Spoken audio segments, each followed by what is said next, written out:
All right, so let's jump right into this deep dive. Sounds good to me. You've clearly been doing your homework on Irish finances. Lots of notes here, It seems like it. especially about education costs. So I'm guessing you're in it for the long haul, planning for those future tuition bills. Am I right? Always a smart move. Definitely a smart move. Now, I'll be honest, talking about finances, especially education costs, might not sound like the most exciting thing in the world. Bit of a dry topic, you know? I could see that. But trust me, we've gone through your research with a fine-tooth comb, and let me tell you, there are some real eye-opening details buried in these articles, stuff you definitely don't want to miss. Yeah, you're right about those hidden education costs in Ireland. The Education Savings in Ireland article, that one you got highlighted there, it really lays it all out. Like take primary and secondary school, for example. It's considered free here, Right. but then you dig a little deeper and you've got all these voluntary contributions and school activity fees.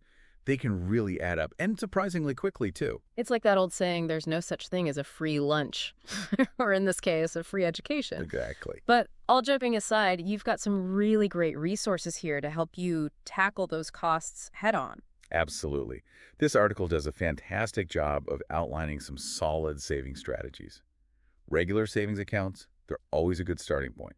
Simple, straightforward. Easy to get your head around. Yeah, but with the way inflation is going in Ireland right now, their effectiveness can be, well, limited, especially if you're hoping for some really significant growth. Yeah, it's like trying to climb a hill while carrying a sack of potatoes. You're making progress, sure, but it's slow going.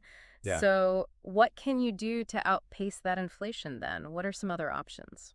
That's where those state savings products really come into play. They come with some pretty nice tax benefits. You've even got a note here about prize bonds. Oh, yeah, prize They're bonds. kind of a unique way to save here in Ireland. It's like you have the potential for those tax-free winnings, but your money's also growing steadily alongside it. It's like a lottery ticket, but instead of just crossing your fingers and hoping for a windfall, your money's actually working for you in the meantime. So, we've talked about education, but I see you're also thinking about inheritance. Always good to plan ahead.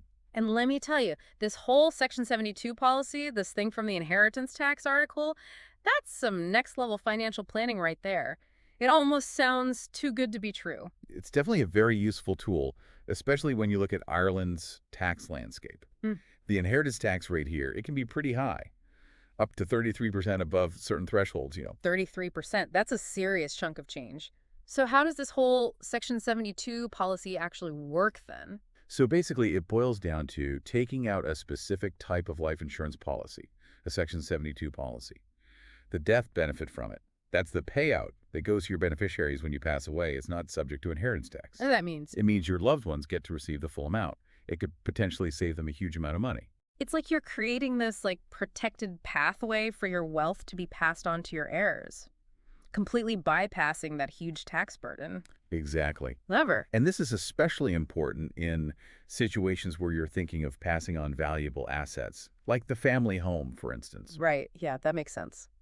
So, we've covered a lot of ground on securing your financial future here in Ireland, from education costs to inheritance planning, those long term goals. It's important to have those plans in place. But I'm seeing from your notes here, saving surplus income investment bonds in Ireland, you're also thinking about making your money work for you right now, not just in the future. Absolutely. It's all about finding ways to make that extra income grow, especially important with the way the Irish economy is at the moment. For sure. It's about finding that balance, that sweet spot between Mm. risk and reward. It's a bit like trying to find your way through a crowded Dublin street market, isn't it? Looking for those hidden gems, those opportunities with real potential.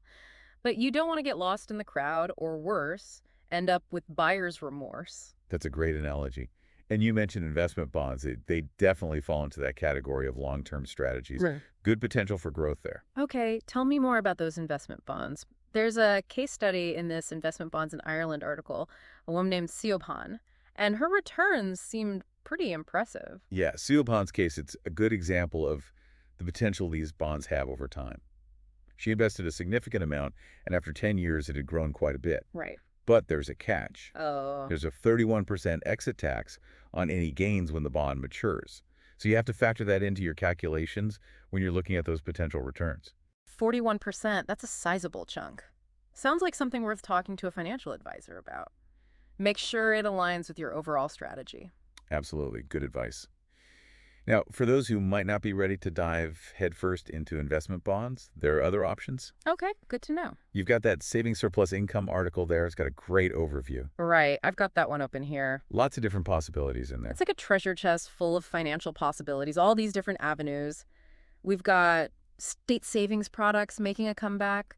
Those prize bonds, they're like that reliable friend who always shows up with a smile, ready to offer a nice surprise. Exactly. And they're particularly attractive in the current climate. Interest rates are low, so they offer a decent alternative. Plus, with prize bonds, you're not actually risking your initial investment. That money stays put, and you've got those chances to win tax-free prizes on a regular basis. And who doesn't like the sound of tax-free? I like the sound of that.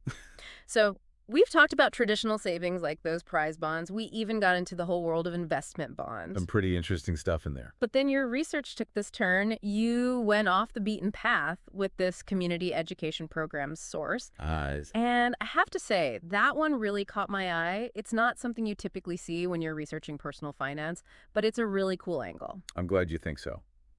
It really highlights how you could tap into Ireland's incredible community spirit for both personal and financial growth.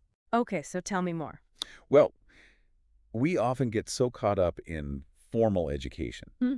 degrees, professional development courses, that kind of thing. Right, But there's a whole world of knowledge and opportunity right there within our communities. for sure. So give me some examples. What kind of programs are we talking about here? Well, think practical skills. Mm. Things like computer literacy, bookkeeping, even trades like carpentry or plumbing. Okay, yeah. These programs, they're often offered at a much lower cost than you'd find at traditional schools. Right. And they can equip you with really valuable skills that can boost your earning potential. Okay, now I see the financial benefit. You learn a new skill, maybe even start a little side hustle. Suddenly, you've got some extra cash in your pocket. Exactly. Yeah. And then there's the networking aspect. Getting involved in your community like that, you never know what doors it might open. Right. The article mentions a woman named Mary. Okay.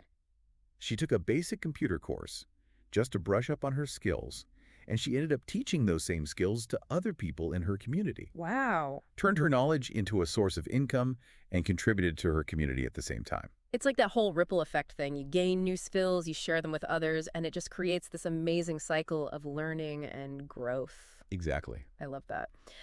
This source also mentions something called education and training boards, ETBs. Have you heard of these? Oh, absolutely. There are 16 of them across Ireland, apparently. They're a fantastic resource, offer a really wide range of programs, all designed to meet the needs of the local communities.